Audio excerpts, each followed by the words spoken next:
Hi guys, Alea here. Today we're going to talk about the dreaded B word, budgeting.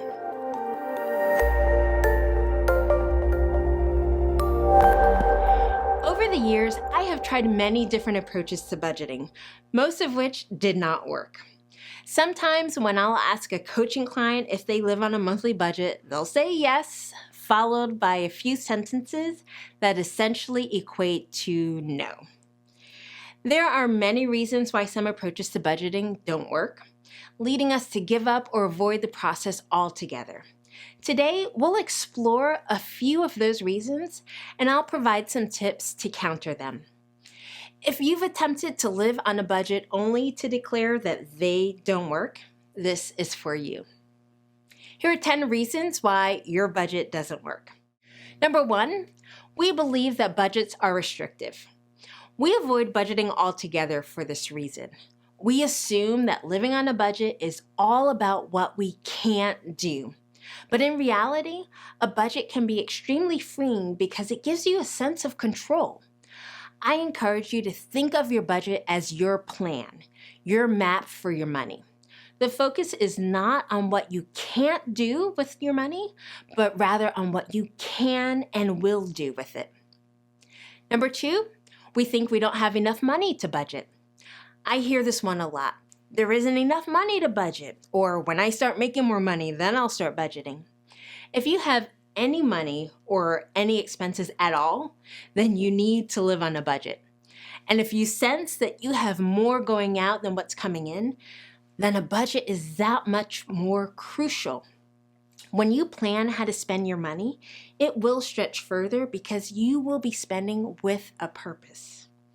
Number 3, we attempt a one-size-fits-all approach. We draft a budget once, and we expect the same budget to work every single month. But November brings different expenses than March does, so your budget needs to reflect that. If your income fluctuates, then that will be different each month as well.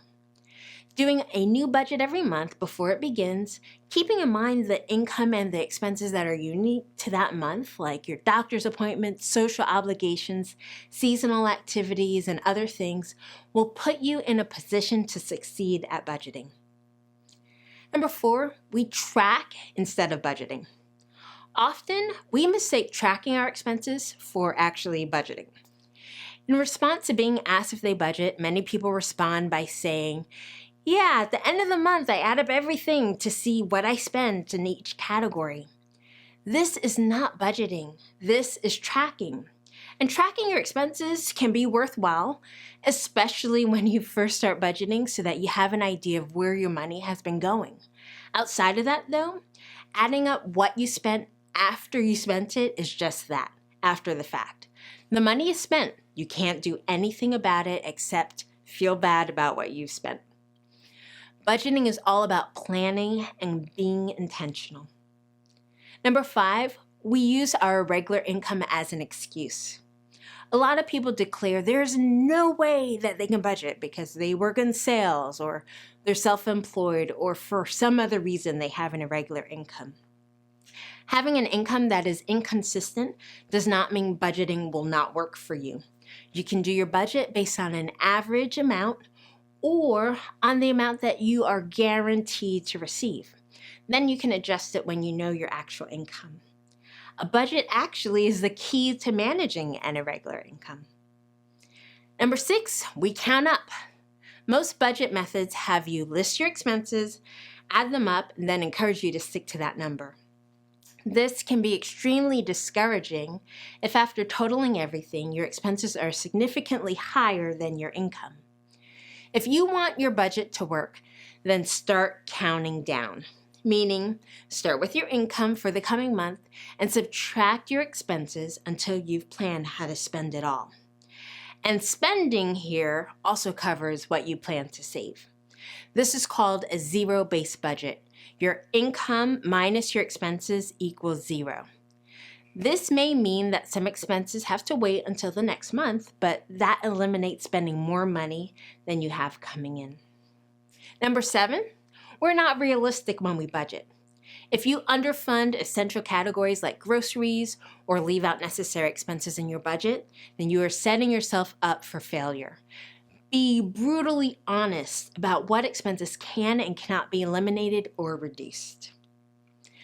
Number 8, we leave out the fun stuff. Even though we're fearful about budgets being restrictive, we almost ensure that they are by leaving out the fun stuff. If you have room in your budget, then allow yourself to spend money on clothes, entertainment, eating out, and other enjoyable things. We're talking reasonable amounts here, and only if you have the money to do it. Don't forget about budgeting for pocket money as well.